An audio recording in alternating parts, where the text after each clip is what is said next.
Some of the releases from these intelligence agency group chats here are in freaking sane. So if you guys missed it, there were some text message group chats from people who worked for the NSA and a couple different intelligence agency operations. And oh my God, it has been totally hijacked. The NSA, the CIA, the DIA have been totally hijacked by left-wing radical progressives, or as we call it, the Cloward Piven strategy, where they hijack all of these institutions, drive them to the ground, and then rebuild the country in their communist idealism.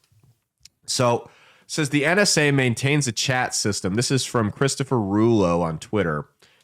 Did a thread of all these different leaks. So the NSA maintains a chat system for the intelligence community called Interlink. The server is supposed to be used for government work, but gender activists within the agencies have hijacked 2 channels to discuss fetishes, kink, and sex, all legitimized as DEI. One popular chat topic was male to female transgender surgery, says, which involves surgically removing blah, blah, blah. These male intelligence agencies love the feeling of penetration and peeing with their pseudo vaginas. This is an actual quote from an intelligence agency operative on their, these are the federal employees that we're supposed to feel bad for, right?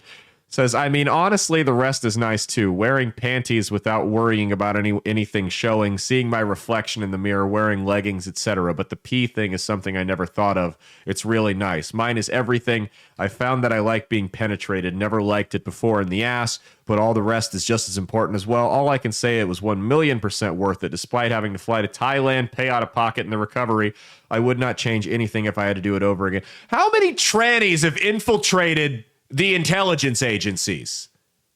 How fucked are these? Are the people that are listening to your phone calls? This is the NSA. This is the NSA, the people that have a blanket warrant to look at your phone and look at the shit in your cloud and listen to your phone calls and read your text message without you knowing. Yeah, so that nudie pic you sent to your boyfriend or girlfriend, these freaks are looking at it. Congratulations.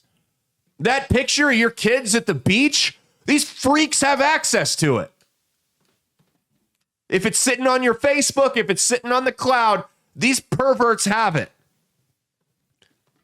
Congrats. Here's another. This is my favorite one right here. We pulled it. This is, I'm not going to read all of them. You can go read the thread if you want to. This is my favorite one right here. It says they discuss their desire to have hermaphrodite babies. Now, hermaphrodite is someone who's born with both genders in order to advance trans ideology. They say, and I quote, an intersex birth would be a great opportunity to raise a kid as non-binary and let them choose later. Legitimately. That's what the people say, or the people that are running these intelligence agencies are talking about. How they want to have a hermaphrodite baby, which is a birth defect, by the way, an intersex baby, so that they can brainwash the kid into being non-binary. These are their priorities. These are the people that are supposed to be keeping this country safe from threats, both foreign and domestic. Mia, do you feel safe? Does this make you feel safe? I feel safer than ever. That some guy who gets off on looking at himself in panties in the mirror is the only thing standing between you and a suicide bomber? Says NSA whistleblower says about 10 years ago, they started doing the employee resource groups, African-American Veterans Pride, etc. It was just a meeting here and there, almost like a potluck, culture, food, and a speech. Then it started to get more and more. Instead of just 1 day a month, it was 1 week a month or the whole month. You could be hired as a mathematician, a staff officer, or a system engineer, but you would spend your time going to these events and having meetings all day about it. They got themselves into a position to help craft policy and start pushing the idea that if you want to get promoted, you have to participate in these events. And then everything became pride. You would go to a training and it would be about privilege and how to be a better ally. This is for the NSA, by the way, the National Security Agency, that, again, has the warrant to wiretap all of our phones if they want to, which I disagree with entirely, but they still supposedly have the warrant to do it through the Patriot Act. So there's that. These are the people that are supposed to be protecting us from terrorist threats, holding month-long meetings about how to be a better LGBTQ ally. Said a lady would give classes on how to talk how to talk gender neutral to people. You had analysts that didn't want to do the reporting they were supposed to be doing because they were going to have to report on somebody's dead name. They were having this crisis of conscience about reporting the adversary's actual name because they thought it was their dead name and they didn't want to disrespect the person. It was a cult that was hell-bent on pushing gender ideology. It's going to get people killed in the field. I mean, this is crazy. This is the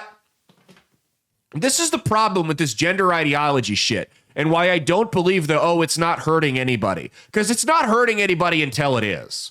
When it's some weird autistic kid on TikTok, yeah, it's not really hurting anybody. It's cringy, it's annoying, we all make fun of it, but nobody's getting killed by that. When it's people working for the fucking intelligence agencies that are supposed to be protecting us from terrorist threats, then it becomes a real concern. When it's people setting like actual policies that affect our day-to-day lives, then it's no longer not affecting anything. It's actually making our lives worse. It's actually putting people in danger. When it begins to affect the decision-making of healthcare officials, and you bet your fucking ass that it already is. Don't even think for a second that it's not. It's no longer, and I quote, not hurting anybody. It becomes a real problem. This gender shit is not a victimless crime. There are two victims in this situation. Number one, there's the kids that they're pushing it on, that they're brainwashing and pushing toward an ideology that prior to them pushing a bunch of awkward kids on it already attempted suicide at 41%. Those are victim number one.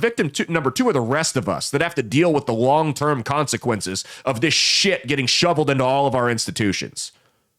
It's a real problem. It's not a victimless crime. It's a bunch of mental cases that a sane country would have put in an asylum a long time ago. But for whatever reason, they fucking handed them the keys to the car. And they're doing that on purpose. Like I said, it's the Cloward Piven strategy. There are folks that pull the strings in this country that have some very, very nasty and evil intentions. And their goal is to drive it into the ground so they can rebuild it the way they want it to be. And this gender shit is the spearhead of it. It's the speed that they're dividing families. They're making people question left from right. It is a disaster, and it is 100% on purpose. It's straight out of Maoist China. We did a whole show on that a couple years ago.